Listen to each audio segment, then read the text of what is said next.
महावीर मंदिर न्यास समिति के सचिव पूर्व आईपीएस आचार्य किशोर कुणाल ने इस दुनिया को अलविदा कह दिया है। कार्डियक अरेस्ट से 72 वर्षीय किशोर कुणाल असमय दुनिया को अलविदा कह गए। इसके बाद लोग आचार्य किशोर कुणाल और उनके परिवार के बारे में जानना चाह रहे हैं। चाहे बात पटना महावीर मंदिर के व्यवस्थापन की हो या आचार्य किशोर कुणाल के पारिवारिक जिम्मेदारियों को ग्रहण करने की, हर कोई यह जानना चाहता है कि उनके बाद उनके परिवार की जिम्मेवारियों को कौन उठाएगा। आइए जानते हैं आचार्य किशोर कुणाल के परिवार के बारे में, उनके परिवार में कौन कौन लोग हैं और वर्तमान में वो लोग क्या करते हैं।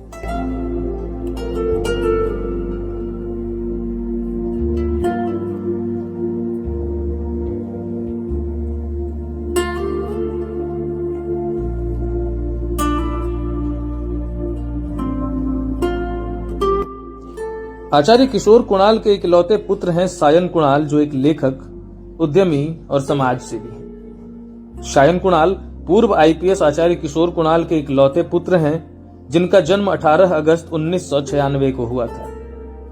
सायन कुणाल ने अपनी प्रारंभिक पढ़ाई ज्ञान निकेतन से की थी और उन्होंने वर्ष 2019 में बीए एलएलबी की पढ़ाई पूरी की।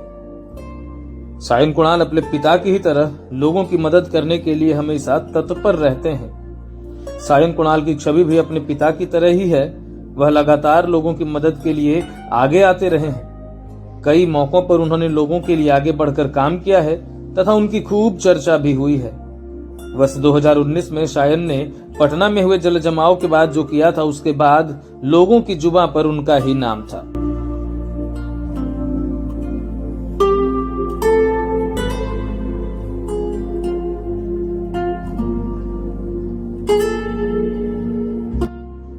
आचार्य किशोर कुणाल के पुत्र सायन कुणाल की शादी बिहार सरकार के मंत्री और नीतीश कुमार के करीबी कहे जाने वाले अशोक चौधरी की पुत्री शांभवी चौधरी से हुई है।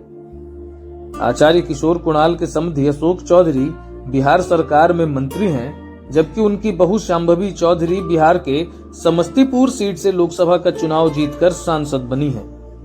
शांभवी चौधरी भारत की सबसे कम उम्र की सांसद बनी है, जिस कारण उनकी भी खूब चर्चा हुई है। नवंबर 2022 में सायन कुणाल और शांभवी चौधरी की धूमधाम से शादी हुई थी, जिसमें बिहार के मुख्यमंत्री नीतीश कुमार सहित राजनीति के बड़े दिग्गज शामिल हुए थे।